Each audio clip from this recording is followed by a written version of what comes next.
Hello, welcome back to our channel. మా husband కొబ్బరి పచ్చడి ఎలా ప్రిపేర్ చేస్తాడో చూసేయండి. ఏం చేసేసుకోవాలి, ఆగుబా ఫస్ట్ మిర్చిని ఇట్లా ఫ్రై చేసేసుకోవాలి. ఎందుకంటే అవి రోస్ట్ చేసుకుంటే పచ్చి స్మెల్ అనేది రాదు. కాబట్టి ఈరోజు మా హస్బెండ్ గారు కుక్ చేస్తున్నారు. మంచిగా లైట్గా ఇట్లా రోస్ట్ చేసేసుకొని ప్లేట్లోకి తీసేసుకోవాలి. అప్పుడప్పుడు అలా పడుతుంటాయి, దాన్ని లోపలికి వేసుకోవాలి. మా హస్బెండ్ అవుతున్నాను, నేను అట్లా అంటున్నాను. కలుపుతూనే ఉండాలి. మాట్లాడు బాబా, ఏమైనా. అది రెడ్ అయ్యేంత వరకు ఎంతనే ఉండాలి.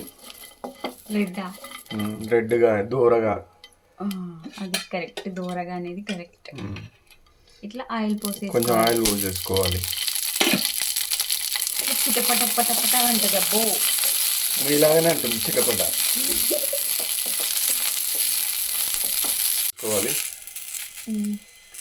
మస్తు దగ్గులు వేస్తుంది. కూడా యాడ్ చేసుకోవాలి. మీలాగానే ఎంతగా యాడ్ వస్తుందండి ఇది.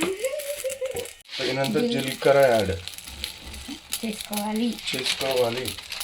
రోస్ట్ అయ్యాక ఇదంతా మిక్సీ జార్లోకి తీసుకోవాలి. ఫుల్ ఘాటు ఉంది. బా, కట్ చేసుకున్న కొబ్బరి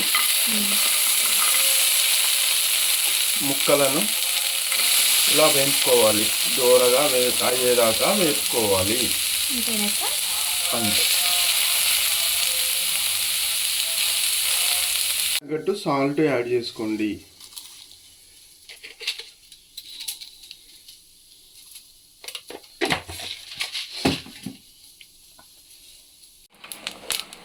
ఇలా దూరగా అయ్యేంత వరకు వేపుకోవాలి. మిక్స్ పట్టేసుకున్న దాంట్లో మనం దూరగా వేయించుకున్న కొబ్బరి నాల్స్ మిక్స్ చేసి మిక్స్ పట్టేసుకోవాలి.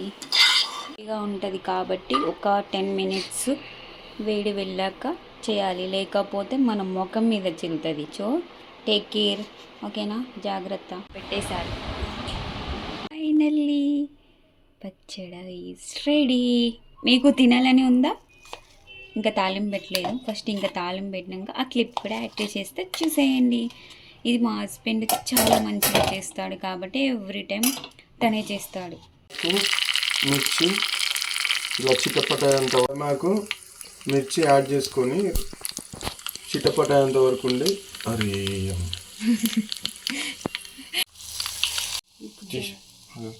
కాబట్టి ఒకసారి ఇలా పోపు యాడ్ చేసుకొని దీంట్లో పోసేసి చట్నీలో ఇలా మిక్స్ చేసుకోవాలి. అంతేనా? కొబ్బరి పచ్చడి రెడీ అయిపోయింది.